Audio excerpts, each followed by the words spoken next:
अजीत पवार गुट के नेता अध्यक्ष अजीत पवार का आज का दादागिरी का वीडियो आप सभी ने देखा होगा। नहीं देखा होगा तो मैं आपको दिखाऊंगा। वाकया ऐसा था कि ये मामला अवैध उत्खनन का था। सोलापुर जिले में एक डीसीपी काम करती है अंजना कृष्णा। उसे जब महसूल विभाग से ये सूचना मिली कि फला फला गांव में अवैध उत्खनन चल रहा है, तो वहां कार्रवाई करने के लिए वो पहुंची। और कार्रवाई करते समय वहां के जो लोग जो अवैध उत्खनन कर रहे थे, ऐसे लोगों में जो एनसीपी अजीत पवार गुट के कार्यकर्ता थे, उन्होंने अजीत पवार को फोन लगा दिया। और अजीत पवार कोई बाबा जगताप, जो कि अजीत पवार गुट के तालुका अध्यक्ष है, उसने उनसे डीसीपी महोदया से बहस करते हुए अजीत पवार जी को फोन लगा दिया। और अजीत पवार जी को फोन लगाने के बाद में जो वाकया सामने आया वो मैं आपको अभी सुनाना चाहता हूं। एक मिनट मैं तेरे ऊपर एक्शन लूंगा। इतना आपको डेयरिंग हुआ है क्या? सर मेरे को पैसे वापस चाहिए हमको उनको मदद करने का ही काम है सर। आपके साथ बोल रहा हूँ, मैं आपको आदेश देता हूँ कि वो रुकवाओ और आप जाओ और तहसीलदार को बताओ कि अजीत पवार जी का फोन आया था। डिप्टी चीफ मिनिस्टर ने मुझे कहा ये सब रुकवाने के लिए, क्योंकि अभी मुंबई में जरा मुंबई का माहौल एकदम खराब हुआ है, उसको अपने को प्राधान्य देना है। मेरा नाम बताओ उनको। सर वो मुझे आप एक काम कीजिए, आप मुझे मेरे फोन में मतलब डायरेक्ट कॉल कीजिए ना। एक मिनट मैं तेरे ऊपर एक्शन लूंगा। अभी मैं खुद आपके साथ बोल रहा हूँ कि आप मुझे डायरेक्ट कॉल बता दिए। सर मुझे भी पता है आप सर समझ रहे हो सर, जो आप बोल रही है समझ रही है, पर मुझे मुझे देखना है ना। मेरा नंबर दे दो या व्हाट्सएप कॉल करो। ठीक है, मैं यहाँ से बोल देता हूँ। ठीक है सर। मेरा चेहरा तो आपको समझ में आएगा ना? ठीक है सर। इतना आपको डेयरिंग हुआ है क्या? सर मेरे तो कार्रवाई जो किया है मुझे ठीक है सर। मेरा चेहरा तो आपको समझ में आएगा ना? ठीक है सर। इतना आपको डेयरिंग हुआ है क्या? सर मेरे तो कार्रवाई जो किया है मुझे कैसे पता है सर? सर मुझे पता नहीं है ना सर। मैं सिर्फ यही बोल रही सर, समझ रही है वो आप बोल रही है जो मैं डायरेक्ट आपको ठीक है सर। 944 आपका नंबर दे दो सर। 944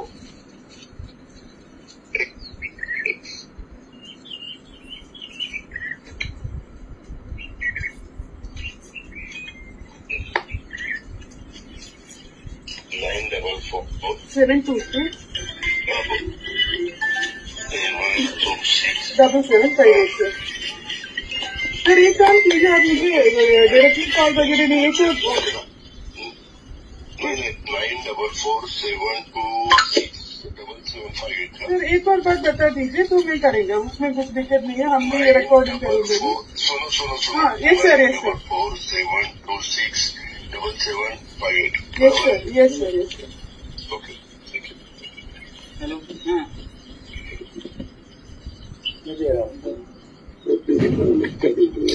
आपको कॉल आएगा।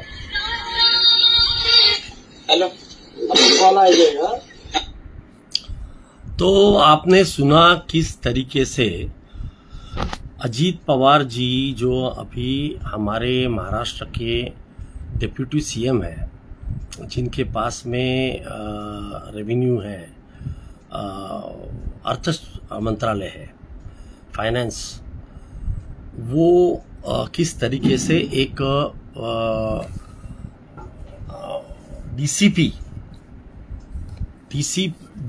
डेप्यूटी डीसीपी अंजना कृष्णा, जो कि सोलापुर डिस्ट्रिक्ट में पोस्टेड है, और जो एक कंप्लेंट पर वहां अवैध खनन रोकने की कार्रवाई करने के लिए गई थी, उससे किस लैंग्वेज में बात कर रहे थे।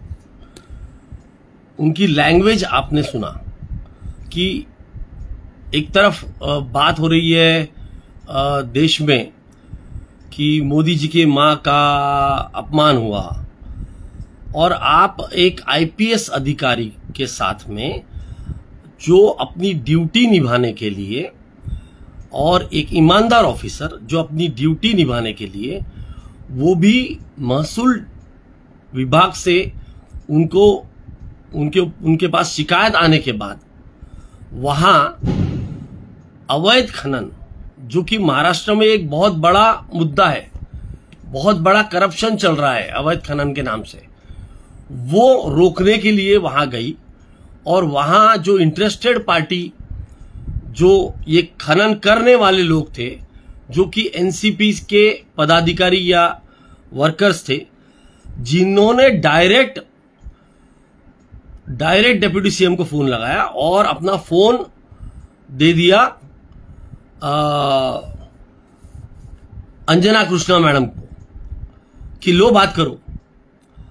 अब आजकल तो बहुत सारे ऐसे कलाकार मिल जाते हैं जो किसी की भी आवाज में बात करते, तो उनका स्वाभाविक था कि मैं नहीं जानती, ये किसी दूसरे का फोन है, तो आप मेरे फोन के ऊपर आप मुझे इंस्ट्रक्शन दे दीजिए, मैं रोक दूंगी कार्रवाई।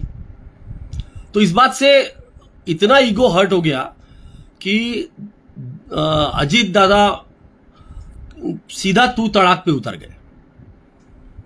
तो मेरा एक सिंपल क्वेश्चन है कि एक अगर साधारण व्यक्ति किसी पुलिस ऑफिसर को अपनी ड्यूटी निभाने से रोकता है तो वो एक क्रिमिनल ऑफेंस है, तो क्या इसके ऊपर क्रिमिनल ऑफेंस रजिस्टर नहीं होना चाहिए?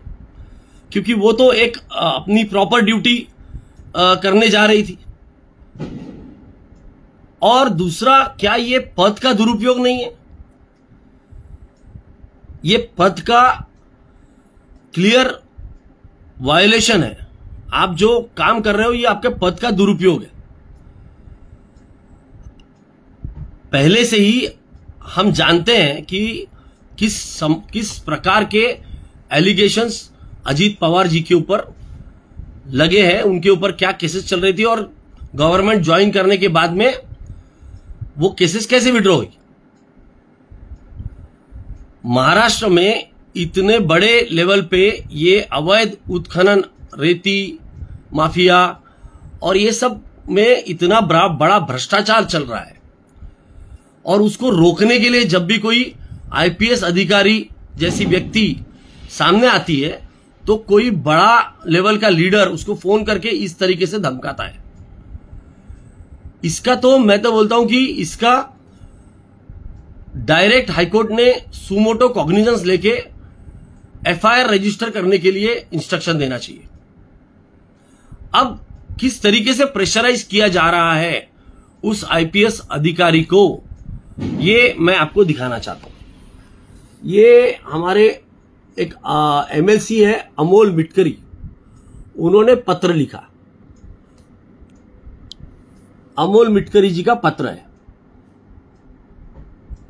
अमोल मिटकरी जी कहते हैं, ये यूपीएससी को लिखते हैं कि अंजना कृष्णा आईपीएस के दस्तावेजों का सत्यापन के संबंध में मैं महाराष्ट्र विधान परिषद का सदस्य होने के नाते आपके ध्यान इस ओर आकर्षित करना चाहता हूं कि अंजना कृष्णा आईपीएस द्वारा प्रस्तुत किए गए शैक्षणिक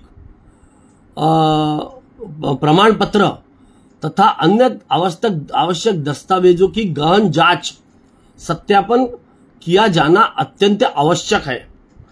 यानी एक तरीके से ये जो अच्छे से काम करने वाले ऑफिसर है उनको प्रेशराइज करने का काम इस गवर्नमेंट में बैठ के, इस गवर्नमेंट के विधान परिषद के सदस्य कर रहे हैं कि तुम हमारे हिसाब से करो, हमको करप्शन करने दो, हमारे लोगों को ये माफिया सैंड माफिया और ये सब काम करने दो, उसके माध्यम से अब जो करोड़ों रुपए कमाने दो, नहीं तो हम तुम्हारे ऊपर एक्शन लेंगे। जैसा अजीत दादा ने डायरेक्ट ही बोल दिया उसको कि तेरे ऊपर मैं कार्रवाई करूंगा, तेरी ऐसी इतनी हिम्मत, तेरी इतनी हिम्मत। तो ये जिस तरीके का काम चल रहा है महाराष्ट्र सरकार में, अब आगे मैं आपको इसकी पार्श्वभूमि बताता हूं। इसकी पार्श्वभूमि भी आप समझ लो। घोटाळ्यामध्ये अजितदादांची अवस्था आम्ही काय करणार? आमचे नाथाभाऊ खडसेंच्या भाषेत सांगायचं झालं तर आमचं सरकार आल्यानंतर अजितदादा चक्की पिसिंग पिसिंग पिसिंग अँड पिसिंग ची अवस्था आम्ही काय करणार? आमचे नाथाभाऊ खडसेंच्या भाषेत सांगायचं। तो सरकार अजीत दादा के साथ में जो सरकार अभी चल रही है, उसके पहले अजीत दादा के विषय में फडणवीस जी के जो विचार थे, वो विचार क्या थे, ये मैंने आपको वीडियो के माध्यम से बता दिया। और किस तरीके से ये जो गवर्नमेंट गिराई गई और ये गवर्नमेंट में पहले शिवसेना बाद में एनसीपी को कैसा तोड़ा गया, कैसे एक दबाव डाल के ये राजनीति की गई, इसमें मोदी जी का भी एक वीडियो आपको दिखाता हूं। विपक्षी दल किस चीज की गारंटी है? ये दल गारंटी है भ्रष्टाचार की। अगर मैं एनसीपी की बात करूं तो एनसीपी पर भी करीब करीब 70,000 करोड़ रुपए के घोटालों का आरोप है। महाराष्ट्र स्टेट कोऑपरेटिव बैंक घोटाला, महाराष्ट्र सिंचाई घोटाला, अवैध खनन घोटाला, इनकी लिस्ट भी बहुत लंबी है। इन पार्टियों के घोटालों का मीटर कभी डाउन ही नहीं होता। तो अभी जो ये घोटालों के लोग दिख रहे थे वहां आपको, जो ये तीनों लोग हैं, प्रफुल्ल पटेल जिनके ऊपर केसेस चल रही थी जो विड्रॉ हो गई, अजीत दादा पवार और छगन भुजबल, ये तीनों महाराष्ट्र सरकार में शामिल है। ये तीनों महाराष्ट्र सरकार में शामिल है। और महाराष्ट्र सरकार में ये शामिल होने के बाद के हाल, बात का नतीजा, ये भी आपको दिखाता हूं। Understand that all files related to the irrigation scam have now been closed. Remember, this is the scam in which Ajit Pawar, who is now the Deputy Chief Minister of Maharashtra, was named. We're now given to understand that 2 days after he was sworn in as the Deputy Chief Minister in the BJP government in Maharashtra, the irrigation scam files have been closed. We are trying to get you more details of what has transpired, but this is, of course, a clean sheet by the Anti-Corruption Bureau to Ajit Pawar in the irrigation scam.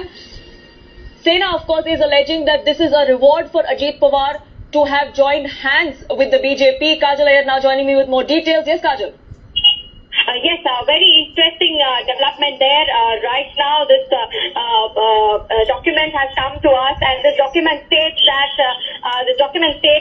the anti-corruption has actually given a clean sheet to Ajit Pawar, and Ajit Pawar is now no longer the files of the irrigation scam; those have been closed, saying that there isn't enough proof. So this is a document that the Shiv Sena is alleging is one of the really fast actions that the BJP has done to give Ajit Pawar a clean sheet even before the floor test has happened. Give Ajit Pawar a clean sheet. Chronology समझ गए होंगे आप, किस तरीके से इस महाराष्ट्र की भ्रष्ट सरकार ने अपोजिशन गवर्नमेंट गिराने के लिए लोगों को टारगेट कर, जिनके ऊपर भ्रष्टाचार के आरोप थे और ऐसे लोग जिन्होंने भ्रष्टाचार किया था, क्योंकि वही लोग जिन्होंने भ्रष्टाचार किया था वो इनके आगे झुक गए और इनके साथ शामिल हो गए। और आज ये जो सरकार चल रही है, ये सरकार इतना ज्यादा भ्रष्टाचार कर रही है, और स्पेशली जो ये अवैध उत्खनन का मामला है, माइंस एंड मिनरल्स जहां जहां हो सके, गढ़चिरौली में तो इतना रैम्पंट हो रहा है, भंडारा में बहुत जबरदस्त लेवल पे हो रहा है, और ये जो पूरा पैसा है, ये पैसा सत्ताधारी नेताओं के जेब में जा रहा है। और कोई अधिकारी अगर उसको रोकने की कोशिश करता है, जैसा कि अंजना कृष्णा जी ने किया, तो उसे ऐसे फोन करके धमकाया जाता है। तो मेरा यही सुप्रीम कोर्ट और हाई कोर्ट से निवेदन है, क्योंकि ना सेंटर, ना स्टेट, ना देवेंद्र फडणवीस, ना अजित, ना कोई और नेता सत्ताधारी इसके ऊपर एक्शन तो लेने वाला नहीं है, तो कोर्ट ही कर सकता है। तो सुमोटो इसके ऊपर एक्शन लिया जाए और एफआईआर दर्ज की जाए कि एक ईमानदार काम करने वाले आईपीएस महिला अधिकारी जो अपनी ड्यूटी निभाने के लिए वहां गई थी, उसको उसके काम में अड़थड़ा यानी रोका गया उसको काम करने से, जो कि बिल्कुल भी डेप्यूटी चीफ मिनिस्टर के लिए यानी उनके काम में नहीं है। He is not suppose to do that.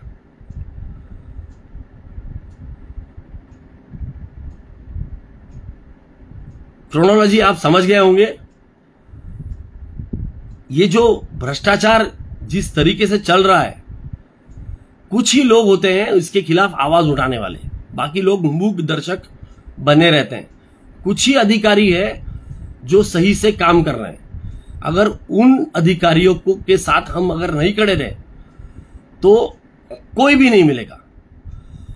कुछ लोग होते हैं जो आवाज उठाते हैं, उनकी आवाज अगर बन के हमने ऐसे वीडियोस जो मैं बना रहा हूं, हमने अगर उनको शेयर नहीं किया तो लोग आवाज उठाना बंद कर देंगे, क्योंकि बाकी लोग अपने रोजी रोटी में व्यस्त है। इस सरकार ने इतना मजबूर कर दिया है उनको कि वो अपने रोजी रोटी में व्यस्त है। इस वीडियो को ज्यादा से ज्यादा शेयर करें। मेरा यूट्यूब चैनल है, उसको सब्सक्राइब करके उसे ज्यादा से ज्यादा शेयर करें, ताकि ऐसे मुद्दे जो मैं रोज कोई उठाता हूं वो जनता तक पहुंचे, जनता उस पर गौर करे, और ऐसे भ्रष्ट जो व्यवस्था बन गई है हमारी, उस व्यवस्था से बाहर निकलने में हमको मदद मिले। धन्यवाद। एडवोकेट अक्षय समर्थ, महाराष्ट्र के नागपुर से।